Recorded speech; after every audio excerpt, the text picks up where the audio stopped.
Welcome to the Frictionless Innkeeper podcast.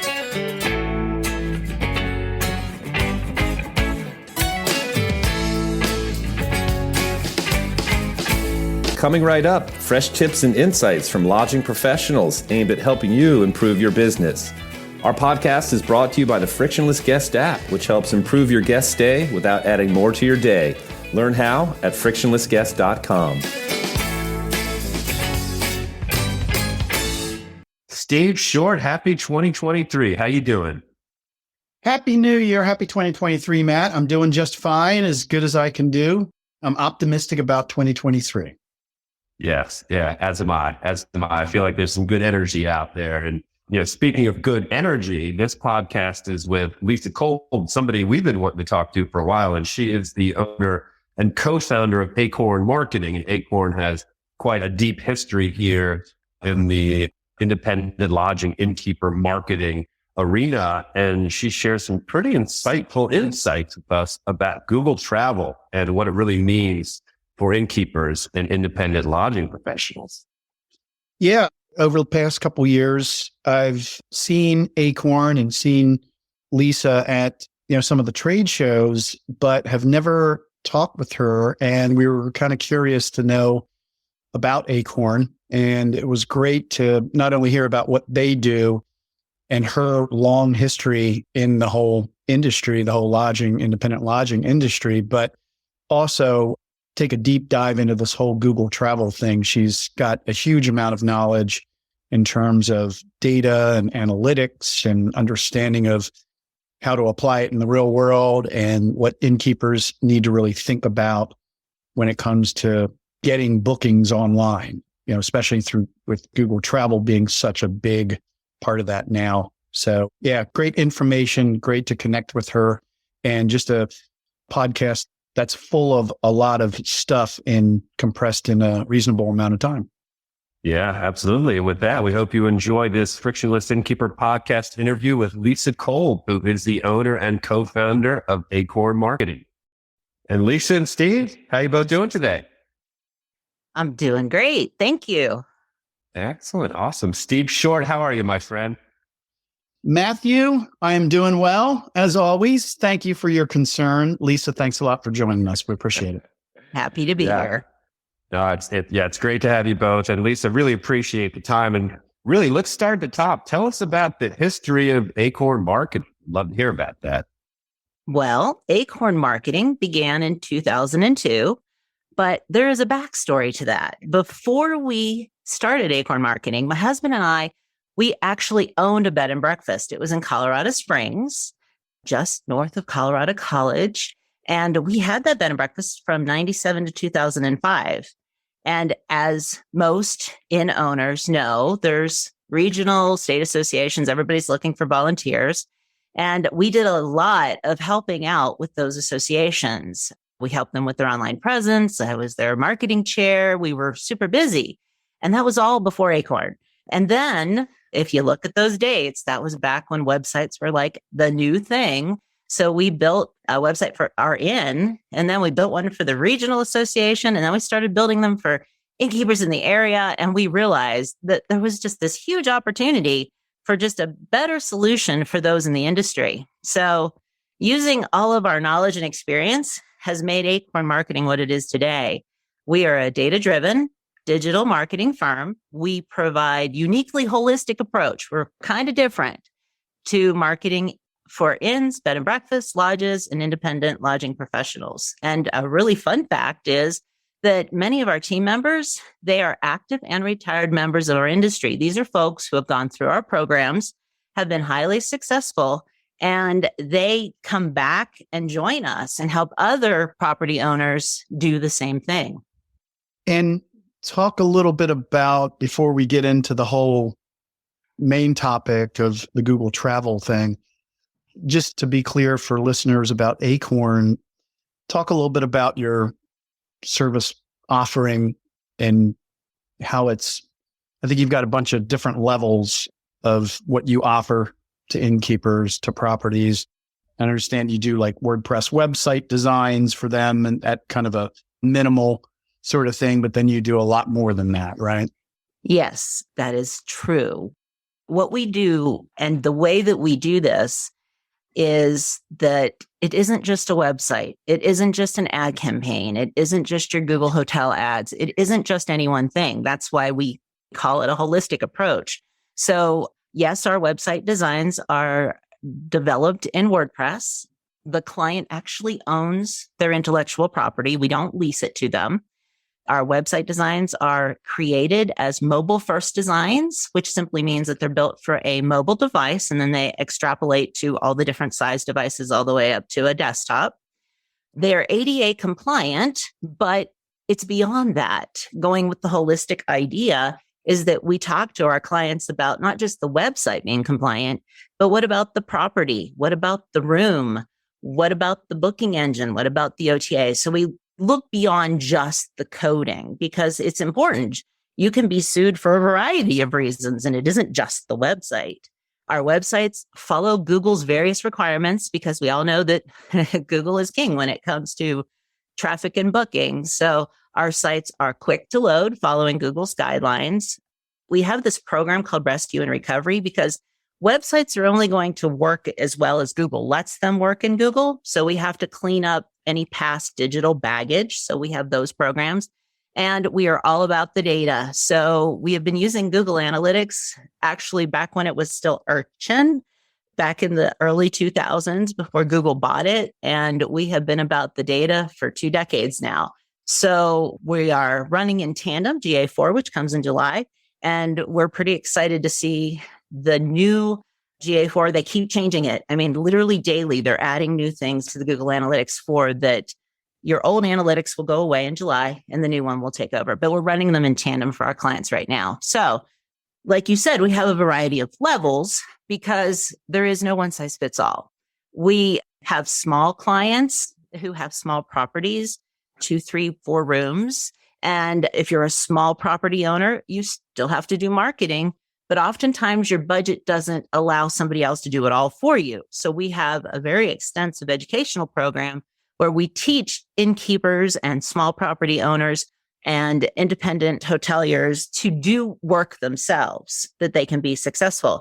But then our levels adjust with the size of the property and how much the property owner wants to do versus what they want us to do for them. So our larger property owners are typically a customized full service marketing program.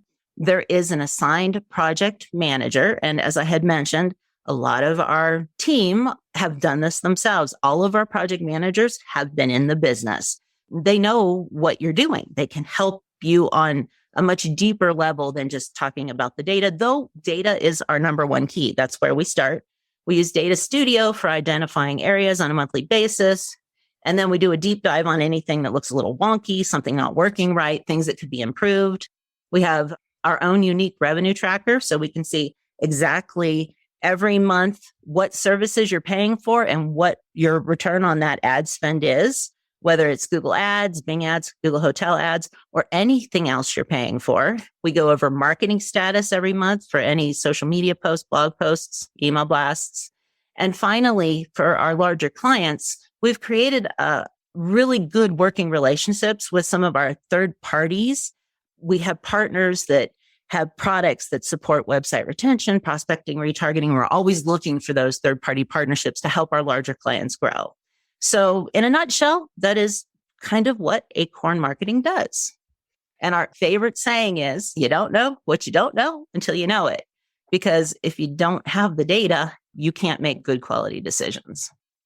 Yes, I mean, it sounds like you're rooted in the data and the analytics part of things. And that's probably a good segue into the whole Google travel thing, because sounds like from talking to you earlier, it sounds like this is a topic where maybe a lot of innkeepers don't really understand the facts of what's going on and don't really understand maybe what data is out there to follow to even know what they should be doing about it. So do you want to go ahead and get into that topic of Google travel? Maybe start off with, I guess, the history of how we got to where we are now. And before you even start explaining the way things are now, maybe you can start with Google and their role in the whole travel data or travel search kind of approach, right? Absolutely. Well, the search engines have been around since the early 2000s. I mean, you've had a variety of search engines and they all kind of competed with each other and they all had about the same market share. But there was a point in time that Google said, we're going to go our own direction and leave our competitors doing what we were all doing together. And when they did that split, things really changed. And I personally have been watching Google for more than 2 decades. So we kind of know what they've been doing. And every time something changes, we dig into it because we have the basis to understand what's happened.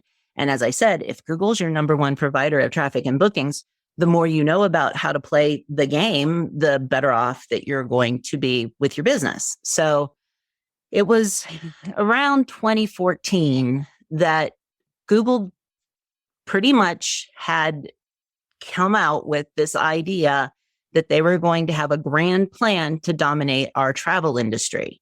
And there are some articles out there on it you can read about.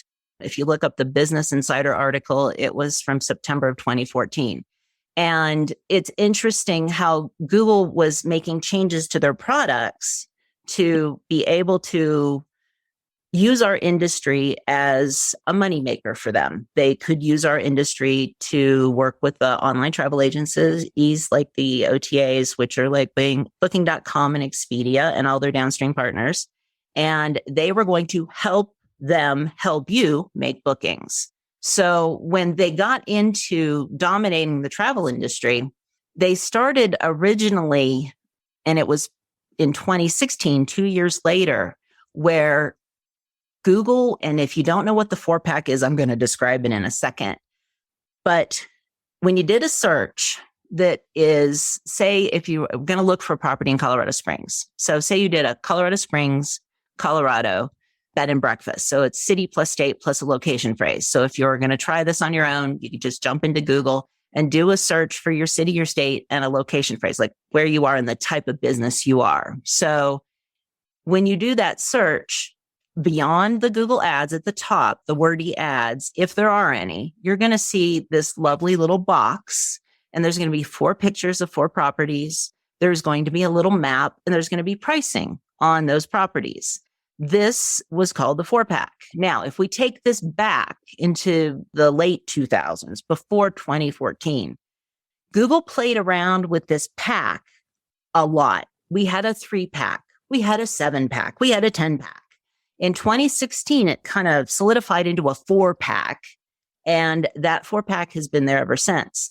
But what happened, it was literally April 1st in 2016, Google rolled out their online travel agency dependent algorithm where the OTAs were now passing inventory to Google to be displayed on the Google search screen for people to be able to choose and decide where they want to stay. This was very unusual. I mean, we had contacts at Google. We were asking questions. We're like, where are you getting this data? Because you're not getting it from the website or the booking engine. And ultimately, as the plan played out, it was coming from the online travel agencies. And there was a lot of bumps in this happening because they were saying, well, if you didn't use an online travel agency, they would say you have no availability. Well, you had availability. It just wasn't there in Google where Google was displaying it. So there were different state associations and groups that got together, and we fought that because Google couldn't say you didn't have availability. It has now defaulted into if you don't pass your inventory to Google, and you can pass it in more ways today. In 2016, the only way really to get it there was through one of the online travel agencies. Today, you can pass it a variety of ways. So that's kind of the background. Then the 4-pack was in 2016, and then Google came up with Google Travel in 2019 that the 4-pack now links to. So little bit confusing, but Google is changing their algorithms. So it's not just about your website and it's not just about search now. It's also about travel. And that's the part that most property owners may not realize. Okay, so just to back up a little bit, well, I mean, the first basic idea here is that Google decided, I think you said back in like 2009 or so, that they wanted to basically dominate travel. So It was 2014. Yes. 2014. Okay. It's Google. They're going to pretty much call the shots. There's nothing that any small provider or even an OTA can do about it. Right. So, because that's what everybody's using. And so the 4-pack eventually evolves. So if I have a property, that 4-pack is what I'm going to see if I'm searching if I'm searching for my property, or I guess could be region, but it's mostly, we're talking about a property 4-pack, right? So to see the 4-pack, it's the city, the state, and then the type of business: hotel, lodging, bed and breakfast inn, cabins, whatever. That gets you the 4-pack. If you type in, which leads us into more discussion about what's happening in travel. If you type in the inn name, because a lot of people find you and then they remember your name and then they look up the inn name. When you type in the inn name, you'll see on the right-hand side of your Google screen, these results that we call the knowledge panel or the knowledge graph. And the knowledge graph has photos and a map, and it has those buttons that says website directions and save. So when you do a name search, you typically see a knowledge panel. And then when you do a location plus type of business search, you're going to see the 4-pack. Now, both of those allow your guests or your searchers, that's how they access travel. Those are called features. And there's more than just those two features. There's other features that Google has introduced to their search world that now allow your guests to leave search and enter the travel world. Okay. So, but that's what a lot of people don't realize, innkeepers, property owners, what they don't always realize is the fact that once you click on something within that 4-pack or that knowledge panel, that you're now being carted off to Google Travel, which is its own world in and of itself, kind of, right? Exactly. And the way that you can tell whether you're still in search, where your website and your traditional SEO and all of that work that we've done over the last 2 decades to get placement applies. Once you leave search and you enter the travel world, then all of that work is set aside and you have to do a whole bunch of different work to make the travel world see you and understand you and place you higher. So how do you know when you're in search and how do you know when you're in travel? Well, you'll look at your address bar. And if you are in search, it's going to say www.google.com/search. But once you click on one of these features, whether it's the knowledge panel or it's the 4-pack, or there's also, it's called the Google Hotel Prices Graph. You'll see that right below your name when you do a name search. If you have inventory provided to Google, you'll see it there. It's also in the 3-pack and any maps listings. So all of these little features that Google has interwoven into their search world for travel only, it will divert you into Google Travel, which changes. So if you were in search, it's google.com/search.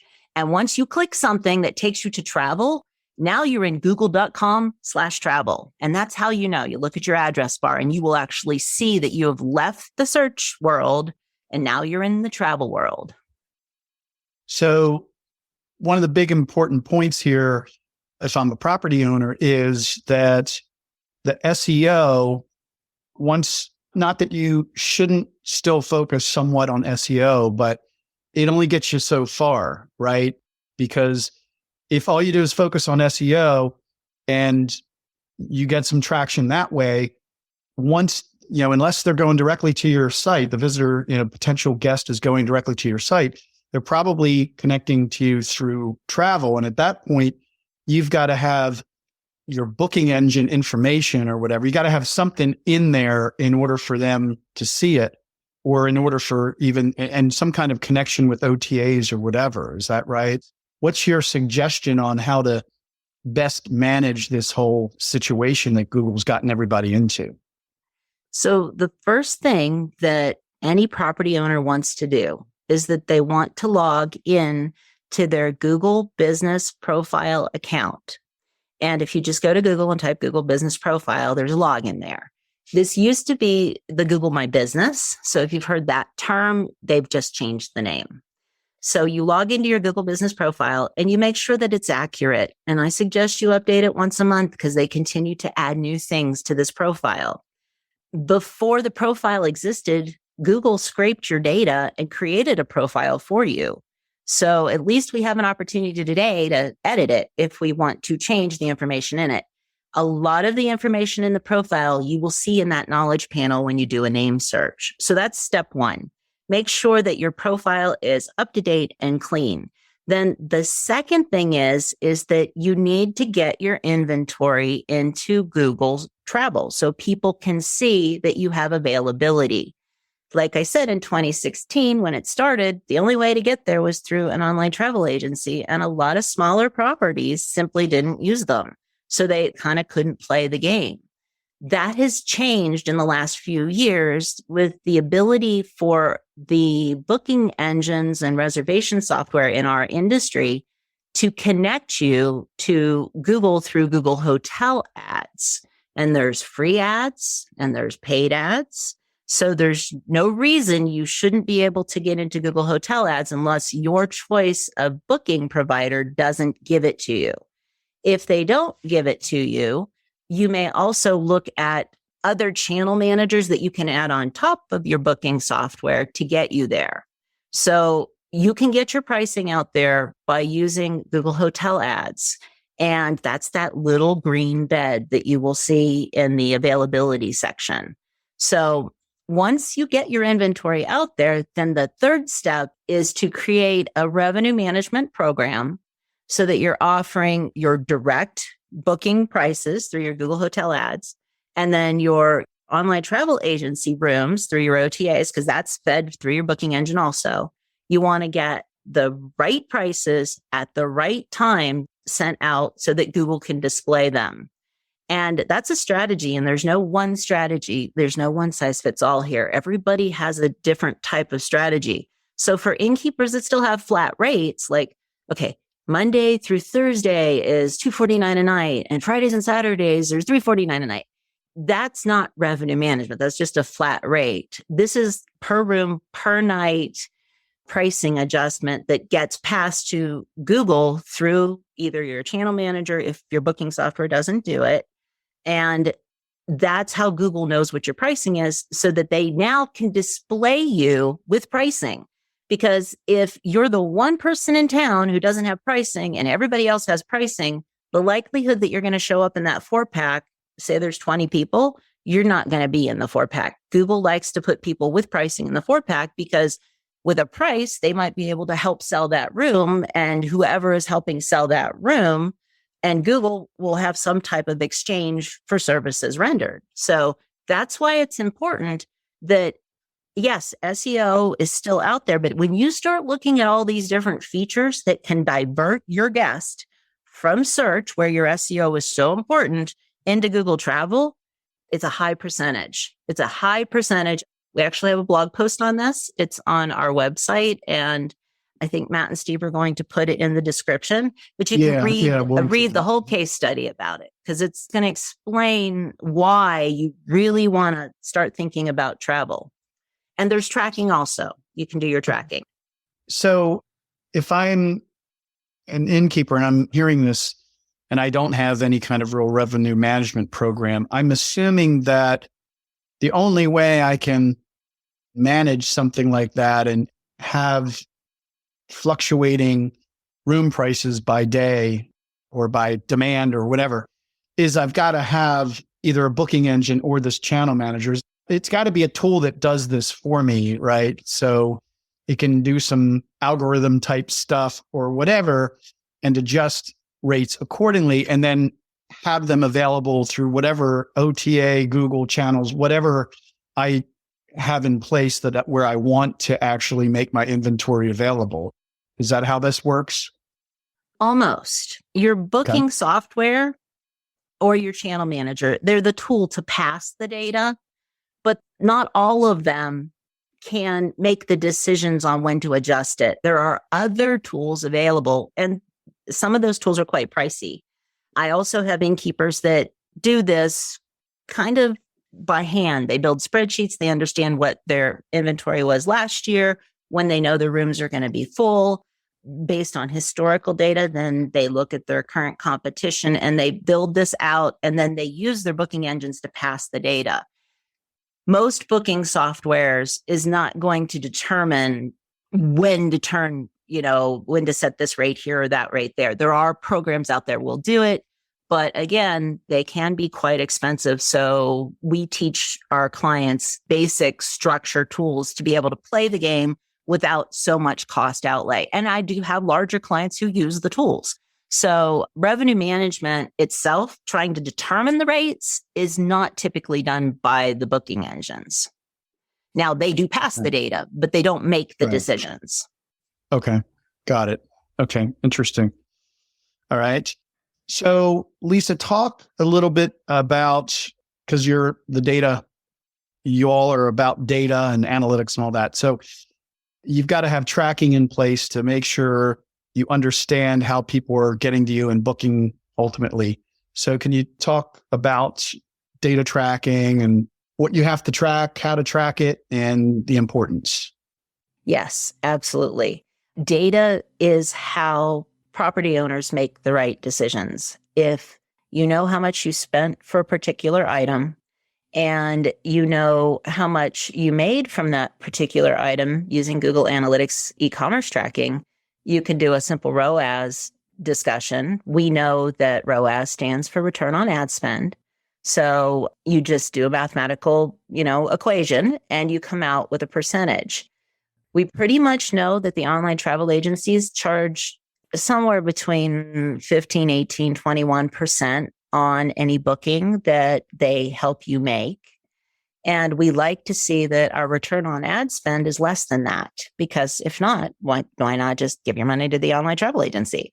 So we use ROAS on every single thing that we do.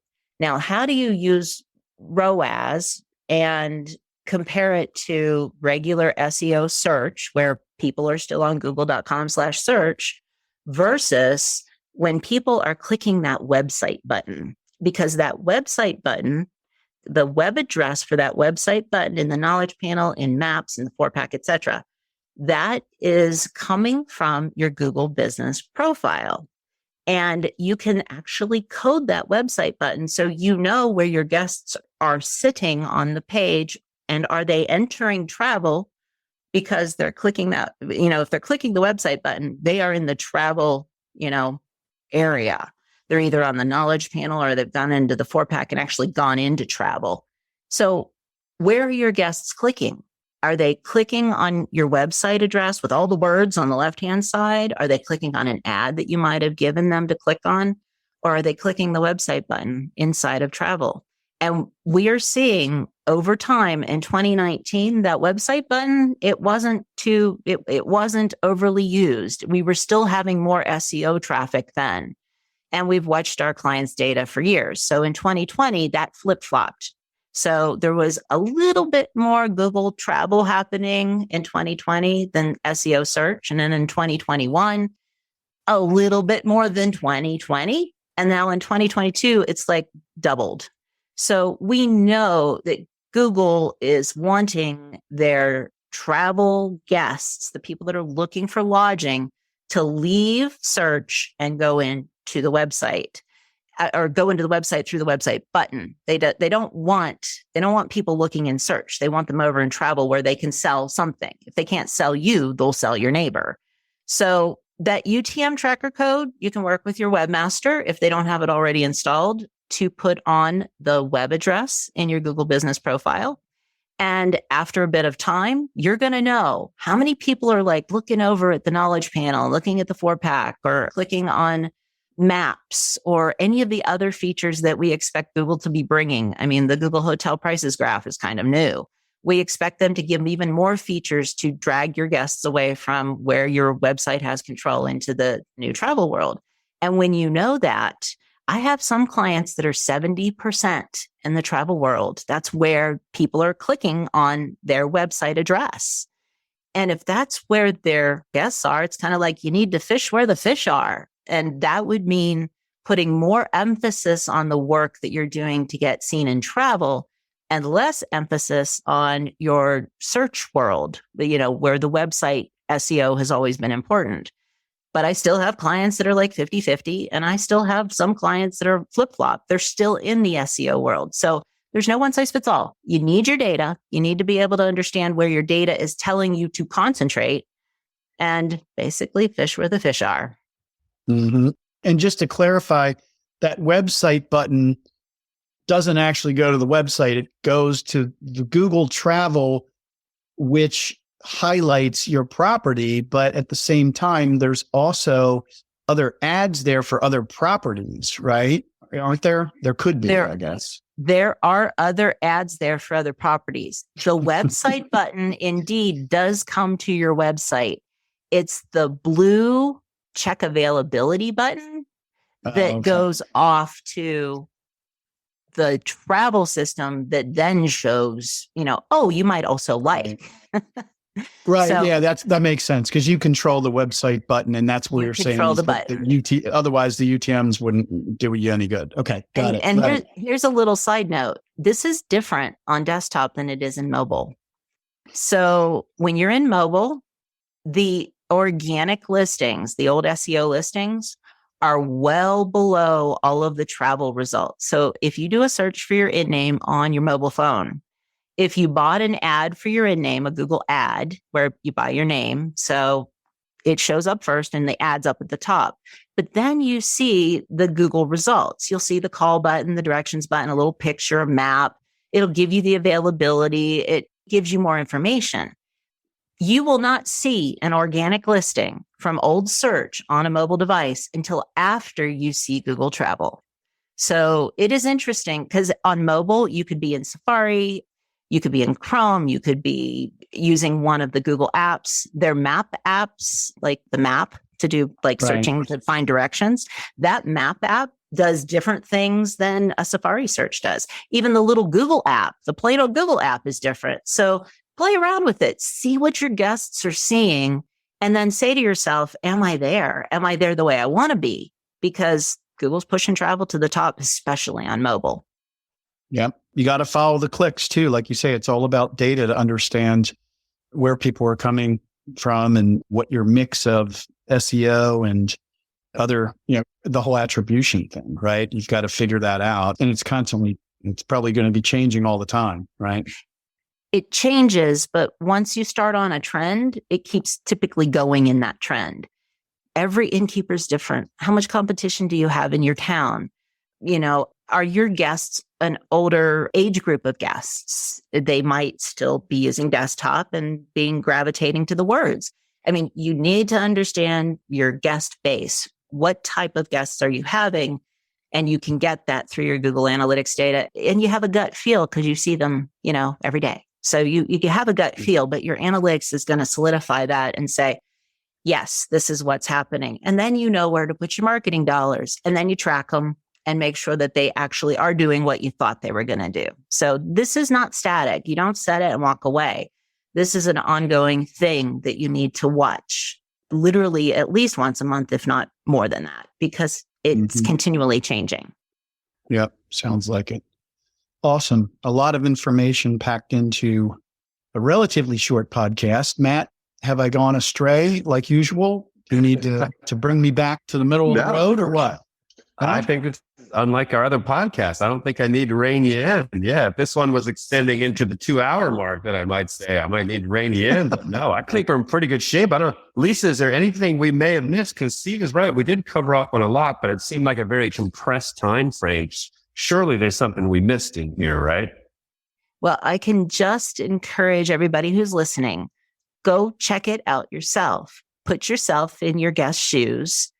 Do it on a tablet, do it on a mobile device, do it on a desktop, and look and see and keep watching that nav bar and see, have you just entered travel and you didn't even know it?